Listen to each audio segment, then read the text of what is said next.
નમસ્કાર વહાલા વિદ્યાર્થી મિત્રો, સ્વાગત છે તમારું આપની મનપસંદ યુટ્યુબ ચેનલ મેથ્સ એન્ડ ઇંગ્લિશમાં. વિદ્યાર્થી મિત્રો, આજના વિડીયો લેક્ચરમાં આપણે સ્વાધ્યાય 11.1ની અંદર દાખલા નંબર 1 થી 5નું સોલ્યુશન કરવાના છીએ. જો વિદ્યાર્થી મિત્રો તમે હજુ સુધી આપણી યુટ્યુબ ચેનલ મેથ્સ એન્ડ ઇંગ્લિશને સબસ્ક્રાઈબ ન કરી હોય તો સૌ પ્રથમ ચેનલને સબસ્ક્રાઈબ કરી દેજો તથા આ વિડીયોને લાઈક પણ કરી દેજો. તો ચાલો સોલ્યુશનની શરૂઆત કરીએ. સ્વાધ્યાય 11.1 પ્રશ્ન નંબર 1. એક રેલવે સ્ટેશન પર કાર પાર્કિંગનો દર નીચે પ્રમાણે છે: 4 કલાકના 60 રૂપિયા, 8 કલાકના 100 રૂપિયા, 12 કલાકના 140 રૂપિયા અને 24 કલાકના 180 રૂપિયા. હવે પ્રશ્ન જોઈએ. આ પાર્કિંગના દર તેમને અનુરૂપ સમય સાથે સમપ્રમાણમાં છે કે નહીં તે ચકાસો. ઉકેલ: કાર પાર્કિંગનો દર પ્રતિ કલાક મુજબ. જેમાં પહેલો નંબર જુઓ, 4 કલાકના 60 રૂપિયા છે તો આપણે શું કરીશું? 60 ભાગ્યા 4. તો અહીં જુઓ 60 ભાગ્યા 4 તો આપણને મળશે 15 રૂપિયા પ્રતિ કલાક. તેવી જ રીતે આ જે બીજો નંબર છે તેમાં 100 ભાગ્યા 8 કરીશું, જે આપણને મળશે 12.50 રૂપિયા પ્રતિ કલાક. ત્રીજા નંબરમાં 140 ભાગ્યા 12 એટલે કે 11.67 રૂપિયા પ્રતિ કલાક. અને ચોથા નંબરમાં આવશે 180 ભાગ્યા 24 એટલે કે 7.50 રૂપિયા પ્રતિ કલાક. હવે તમે અહીં જોઈ શકો છો કે આ દરેકના જવાબ કેવા છે? અલગ અલગ. તો આપણે નીચે લખી શકીશું. આમ કાર પાર્કિંગનો દર તેમને અનુરૂપ સમય સાથે સમપ્રમાણમાં નથી. ત્યારબાદ પ્રશ્ન નંબર 2 જોઈએ.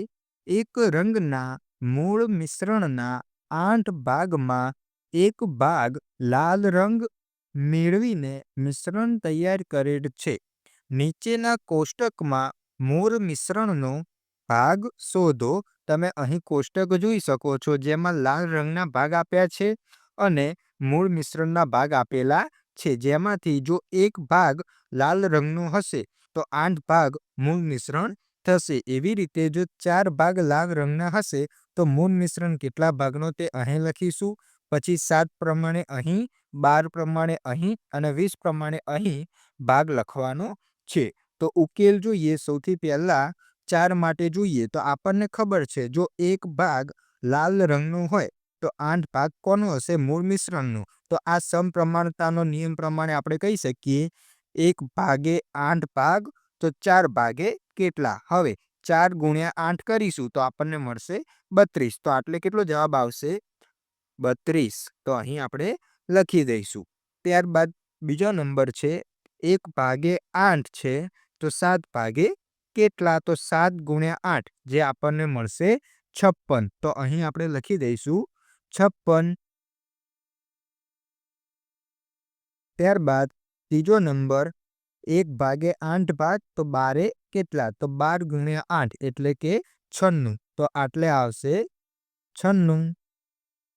ત્યારબાદ 1 ભાગે 8 ભાગ તો 20 ભાગે કેટલા? તો 20 ગુણ્યા 8 આપણને જવાબ મળશે 160. તો આટલે લખી દઈએ 160. તો આ રીતે આપણે આ કોષ્ટક પૂર્ણ કરી શકીએ છીએ.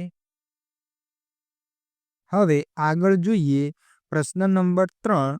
પ્રશ્ન 2માં જો લાલ રંગના પદાર્થના એક ભાગ માટે 75 મિલીલીટર મૂળ મિશ્રણ જોઈએ તો 1800 મિલીલીટર મૂળ મિશ્રણમાં કેટલા ભાગનો લાલ રંગનો પદાર્થ જોઈશે? તો આમાં પણ આપણે સમપ્રમાણતાનો નિયમ વાપરીશું. તો આપણે કહી શકીશું 75 મિલીલીટર તો એક ભાગ આપણને આપ્યો છે તો 1800 મિલીલીટર તો કેટલા ભાગ થશે? તો 1800 ગુણ્યા 1 એટલે કે ઉપર 1800 અને ભાગાકારમાં આવશે 75. તો 1800 ભાગ્યા 75 આપણને જવાબ મળશે 24 ભાગ.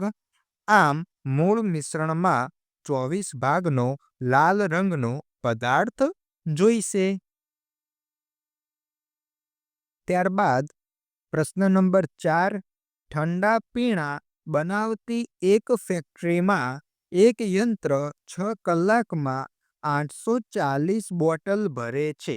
તો આ યંત્ર 5 કલાકમાં કેટલી બોટલ ભરશે? તો ઉકેલ જોઈએ. જુઓ, 6 કલાક તો 840 બોટલ ભરે, તો 5 કલાકે કેટલી બોટલ ભરશે? તો 5 ગુણ્યા 840 અને નીચે ભાગાકારમાં આવશે 6. તો આનું સાદુરૂપ આપતા આપણને મળશે 700 બોટલ. આમ યંત્ર 5 કલાકમાં 700 બોટલ ભરશે. ત્યારબાદ પ્રશ્ન નંબર 5 જોઈએ. એક જીવાણુના ચિત્રને 50,000 ગણું મોટું કરતા તેની લંબાઈ 5 સેન્ટીમીટર થાય છે. તો આ જીવાણુની વાસ્તવિક લંબાઈ કેટલી હશે? આ એક પ્રશ્ન છે. ત્યારબાદ હવે જો ચિત્રને 20,000 ગણું કરવામાં આવે તો તેની લંબાઈ શોધો. આ એક બીજો પ્રશ્ન છે. તો પહેલા પ્રશ્નમાં આપણને શું કીધું છે? જો 50,000 ગણું ચિત્ર કરવામાં આવે તો તેની લંબાઈ થશે 5 સેન્ટીમીટર. હવે શું શોધવાનું છે? તો કે જીવાણુની વાસ્તવિક લંબાઈ. તો જીવાણુની વાસ્તવિક લંબાઈ કેટલા ગણી હોય? તો કે 1 ગણી. તો આપણે લખી શકીએ 1 ગણું કરીએ તો કેટલા સેન્ટીમીટર? તો 5 ભાગાકારમાં 50,000. તો જુઓ, 5 5 કેન્સલ થઈ જશે અને 1 2 3 4 4 શૂન્ય નીચે છે, તો 10⁻4 સેન્ટીમીટર આપણને જવાબ મળી જશે. ત્યારબાદ તેમાં જ બીજા પ્રશ્નનો જવાબ. તો જુઓ, 1 ગણું કર્યું તો આપણને જવાબ મળે છે 10⁻4 સેન્ટીમીટર. હવે પ્રશ્ન એવો હતો કે 20,000 ગણું કરીએ તો કેટલા સેન્ટીમીટર? તો 20,000 ગુણ્યા 10⁻4. તો 20,000 10⁻4 ને જો છેદમાં લઈ જઈએ તો 10,000 લખી શકાય. ઉપર નીચે 4 શૂન્ય 4 શૂન્ય કેન્સલ થઈ જશે, તો આપણને જવાબ મળશે 2 સેન્ટીમીટર. હવે આપણે નીચે લખી દઈએ. આમ જીવાણુની વાસ્તવિક લંબાઈ 10⁻4 સેન્ટીમીટર છે અને તેને 20,000 ગણું કરવામાં આવે ત્યારે તેની લંબાઈ 2 સેન્ટીમીટર થશે. તો વિદ્યાર્થી મિત્રો, અહીં આપણે સ્વાધ્યાય 11.1ની અંદર પ્રશ્ન નંબર 1 થી લઈને 5ના તમામ દાખલાઓનું સોલ્યુશન પૂર્ણ કરીએ છીએ. મળીશું નવા વિડીયો સાથે. જોડાયેલા રહો મેથ્સ એન્ડ ઇંગ્લિશ યુટ્યુબ ચેનલમાં. ધન્યવાદ.